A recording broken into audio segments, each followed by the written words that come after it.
Hey, gracious good morning to you good people. It's your girl KB. You know what I do, and you know why I do it. It's Saturday morning. It is 4:50 in the a.m., June 15th.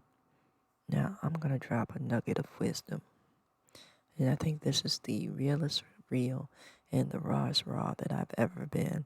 You know, when I started doing these recordings, I said I was going to keep it real, raw, 100, not autobiographical, and I meant that.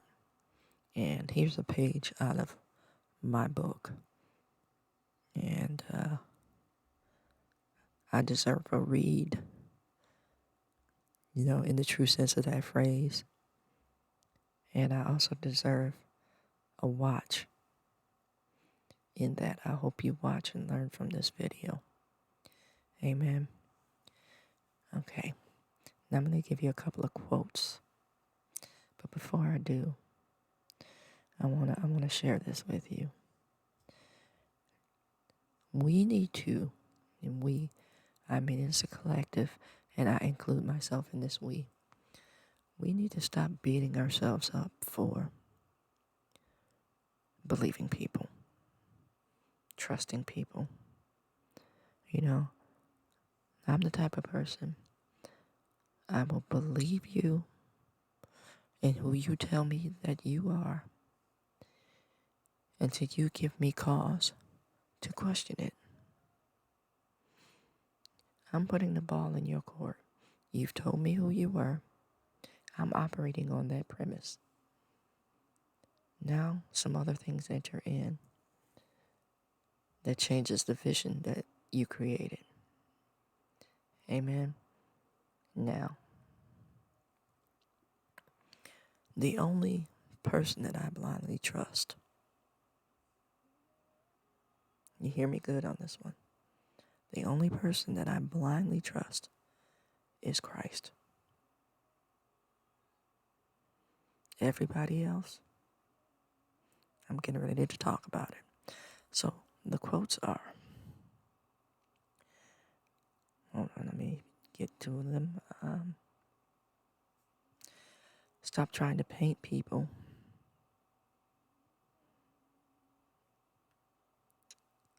Or stop trying to paint another picture when somebody shows you their true colors. And the other one is attributed to Maya Angelou. It says, when they show you who they are, believe them the first time. Now, that in and of itself, those two quotes, they give us permission to be as mean as we want to be and as shallow as we want to be. Amen? Seriously. You've heard me talk about how we get upset when we believe that someone has done something to us, and we begin to engage in character assassination and getting our peanut gallery together, or just talking down on the individual, but we never discuss what we did to elicit the response of the upset. Never talk about that. We control the narrative. We dismiss our parts. Amen. And for the folks who are, trusting other people blindly, you need to look at how you made that thing or that person an idol. And you need to examine the expectations that you had for that person. We make choices.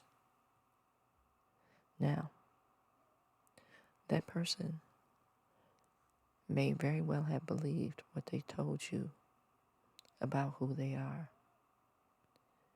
and, failed to see the truth, didn't want to see the truth because of trauma.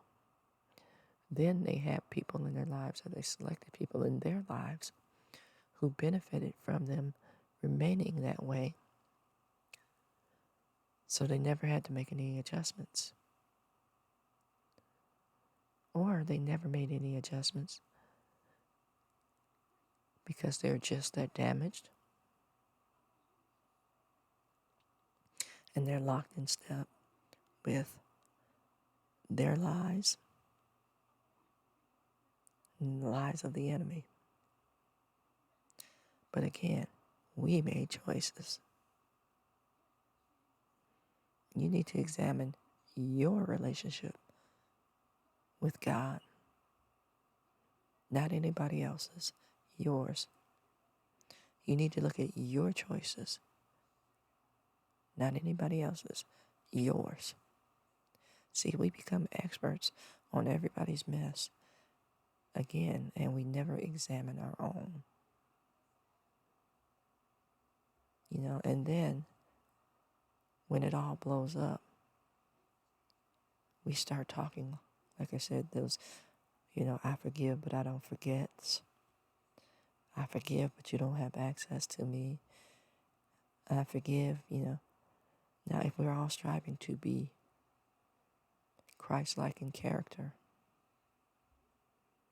forgiveness does not have terms and conditions.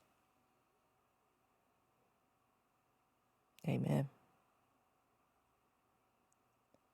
And like I said, this is the realest and the rawest that I've ever been. And in conveying this message, I'm telling you about me. Think about where you are in your relationships. And I'm not talking about just romantic relationships. I'm talking about family ties.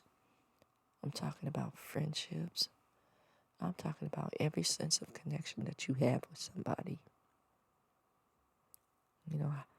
How do you walk and talk on your job? How do you walk and talk with strangers? Do they come away with a good feeling after interacting with you? Just some food for thought.